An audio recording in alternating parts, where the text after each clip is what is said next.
Greater Noida में बच्चों से भरी स्कूल बस रेलवे फाटक को तोड़ते हुए निकली। बस एमपी गोपीचंद पब्लिक स्कूल की है। घटना का सीसीटीवी फुटेज वायरल हो रहा है। वीडियो सामने आने के बाद आरोपी चालक को गिरफ्तार किया गया। मामला बादलपुर थाना क्षेत्र का है। बलिया में कटान से घाघरा नदी में समाया पेड़। नदी में गिरते पेड़ का वीडियो सोशल मीडिया पर वायरल। घाघरा नदी में बढ़ते जलस्तर की वजह से हो रहा है कटान। बांसडीह थाना क्षेत्र के सुल्तानपुर गांव का बताया जा रहा है वीडियो। इटावा में बारिश से मैनपुरी अंडर ब्रिज में भरा पानी। मना करने के बावजूद सरकारी और निजी बसों के अलावा दूसरे वाहन भी पानी के बीच से निकल रहे हैं। लोगों को पानी में वाहन फंसने का भी डर नहीं है। आपको बता दें, मैनपुरी अंडर ब्रिज में पहले भी पानी में फंसते रहे हैं वाहन।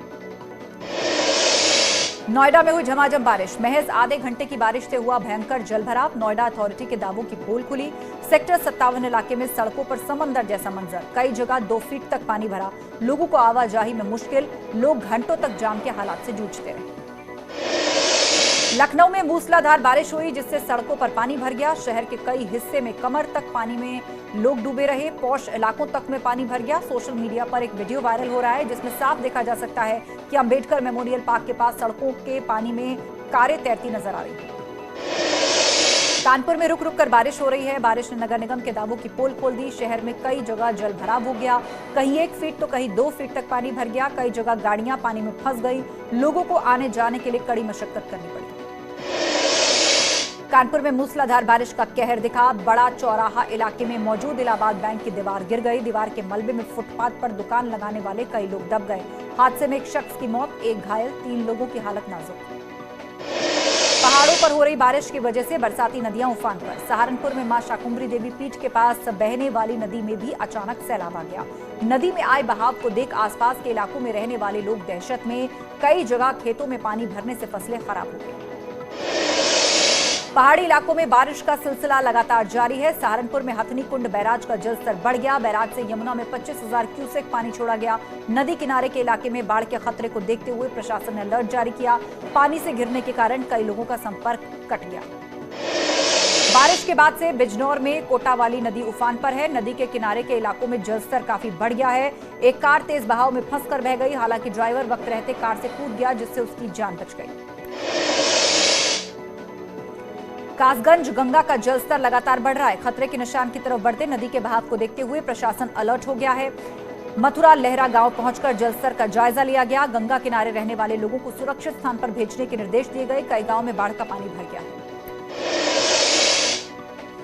कानपुर छावनी के खपरा मोहाल पुल का एक हिस्सा अचानक धंस जाने से हड़कंप मच गया। इस पुल से रोजाना हजारों लोग आवाजाही करते हैं। अनहोनी की आशंका से डरे लोग। साल में दूसरी बार पुल को नुकसान पहुंचा। लोगों ने समय रहते ध्यान न देने का लगाया आरोप। उत्तरकाशी की यमुना घाटी में बारिश ने लोगों के लिए मुसीबत खड़ी कर दी। यमुनोत्री नेशनल हाईवे पर सकरोला के पास पहाड़ी के मलबे के साथ बोल्डर और पेड़ सड़क पर आ गया। हाईवे के दोनों तरफ लोग फंस गए। जेसीबी मशीन से मलबा हटाया गया, मगर हाईवे पर मलबे के दलदल जैसे हालात। उत्तरकाशी में नीलांग घाटी रोड पर पहाड़ी से बड़े बड़े बोल्डर गिरे, जिसकी चपेट में सेना का एक जवान आ गया। पहाड़ से गिरे मलबे के साथ सेना का जवान भी खाई में गिर गया, जिससे उसकी मौत हो गई। सेना की टीम ने हेलीकॉप्टर की मदद से घाटी से जवान का शव निकाला। चमोली जिले में लगातार बारिश का कहर जारी है। बिरही घाटी में बारिश के बाद भारी तबाही है। पैदल रास्ते और रोड बंद हैं। कई गांव का संपर्क टूट गया है। स्थानीय कांग्रेस विधायक राजेंद्र भंडारी ने मौके पर पहुंचकर हालात का जायजा लिया। उन्होंने सरकार पर क्षेत्र की अनदेखी का आरोप लगाया। उधम सिंह नगर के बाजपुर में बारिश से उफान पर आई लेवड़ा नदी का पानी नैनीताल रोड पर आ गया, जिससे सड़क पूरी तरह जलमग्न हो गई। राहगीरों के साथ स्कूली बच्चों को काफी दिक्कतें हुई। गडप्पू नाला उफान पर आने से कई गांवों को जोड़ने वाला कच्चा संपर्क मार्ग बह गया है। बाढ़ का पानी कई घरों में पहुंच गया है। बारिश ने बरसाती नदियों में हलचल मचानी शुरू कर दी है। चंद्रभंगा नदी, बीन नदी समेत कई बरसाती नदियों में पानी आने से तटीय इलाकों पर खतरा मंडरा रहा है। ऋषिकेश हरिद्वार नीला मार्ग आवाजाही के लिए खतरनाक हो गया है। लोग ट्रैक्टर के जरिए जान जोखिम में डालकर नदी पार कर रहे हैं। नैनीताल के बलिया नाले में फिर कटाव शुरू हो गया। भूस्खलन के बाद पुलिस प्रशासन ने हरिनगर में मुनादी की है। लोगों से अपील की गई कि जिन लोगों को नोटिस मिले हैं वो घर छोड़कर सुरक्षित स्थान पर चले जाएं। कई सालों से नैनीताल के बलिया नाले में कटाव हो रहा है। हरिनगर समेत तल्लीताल के कई इलाकों में खतरा बना है। नैनीताल में भवाली स्टेट हाईवे पर फिर भूस्खलन हुआ। सड़क टूटने के बाद पोकलैंड मशीन से पहाड़ी का कटान चल रहा था। इसी बीच पहाड़ी का बड़ा हिस्सा पहाड़ से नीचे की तरफ गिर पड़ा। गनीमत रही कि कोई बड़ा हादसा नहीं हुआ। बागेश्वर में 4 सड़कें बंद हैं। इससे ग्रामीण क्षेत्र में रह रहे लोगों को परेशानी उठानी पड़ रही है। 2 सड़कें पिछले लंबे वक्त से बंद है। ग्रामीण क्षेत्र में जरूरी सामान का संकट गहराने लगा है। कई क्षेत्रों में लोग जान जोखिम में डालकर पैदल आने जाने के लिए मजबूर हैं। रुद्रप्रयाग का मयाली घनसाली मोटरमार्ग एक बार फिर बंद हो गया है। ये मोटरमार्ग चारों धामों के राष्ट्रीय राजमार्गों को आपस में जोड़ता है। बुराश काठा में पुल निर्माण का काम पूरा होने के बाद आज ही ये मार्ग खुला था, मगर मयाली से 3 किलोमीटर पहले आश्रम के पास पहाड़ी से हुए भूस्खलन की वजह से ये मार्ग फिर बंद हो गया। टिहरी में नरेंद्र नगर रानी पोखरी रोड बंद हो गई है। बारिश की वजह से भारी मलबा बोल्डर रोड पर आने से सड़क बंद है। पीडब्ल्यूडी नरेंद्र नगर की टीम रोड खोलने में जुटी है, लेकिन भारी बारिश की वजह से दिक्कतें आ रही हैं। चट्टान का पूरा मलबा अचानक नीचे आ गया। तस्वीरें बेहद डरावनी हैं। टिहरी में लगातार हो रही बारिश से टिहरी डैम की झील का जलस्तर बढ़ गया। झील का जलस्तर 800 मीटर के निशान को पार कर चुका है। झील से सटे आसपास के गांव में भूस्खलन और भू धसाव का खतरा बढ़ गया है। हालात को देखते हुए डैम से 211 क्यूसेक पानी डिस्चार्ज किया जा रहा है। लखनऊ कानपुर हाईवे पर अवैध निर्माण और अतिक्रमण पर कार्रवाई। ट्रैफिक जाम से मुक्ति दिलाने के लिए गरजा बाबा का बुलडोजर। लोगों ने बुलडोजर के डर से खुद ही तोड़ डाले अपने अवैध निर्माण। लखनऊ कानपुर हाईवे पर जाम से नाराज थी सरकार। ग्रेटर नोएडा में अतिक्रमण पर चला अथॉरिटी का बुलडोजर। जलपुरा गांव में तालाब की जमीन को कराया कब्जा मुक्त। भूमाफिया ने कर रखा था जमीन पर कब्जा। करीब 54 बीघा तालाब की जमीन पर कब्जा था। भारी पुलिस बल की मौजूदगी में कार्रवाई हुई। इकोटेक 3rd थाना क्षेत्र का मामला।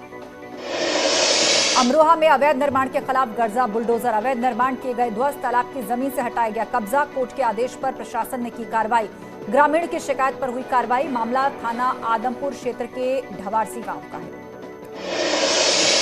मेरठ में नाला पटरी पर अवैध कब्जा करने वालों के खिलाफ नगर निगम ने चलाया अभियान। बुलडोजर से हटाए गए अवैध निर्माण। कुछ लोगों ने विरोध भी जताया। कार्रवाई टीपी नगर थाना क्षेत्र के भोला रोड में हुई। झांसी में अतिक्रमण के खिलाफ एक बार फिर बुलडोजर चला। जेडीए ने अवैध दुकानों और अवैध प्लॉटिंग पर कार्रवाई की। विकास प्राधिकरण की जमीन को कब्जा मुक्त कराया। इस जमीन का कब्जा करने में भूमाफियाओं के साथ 50,000 का इनामी गैंगस्टर भी शामिल बताया जा रहा है। ये कार्रवाई प्रेमनगर थाना क्षेत्र के गड़िया गांव में की गई। सुल्तानपुर में स्मैक तस्कर विश्वनाथ सिंह उर्फ बाबा सिंह पर प्रशासन की कड़ी कार्रवाई।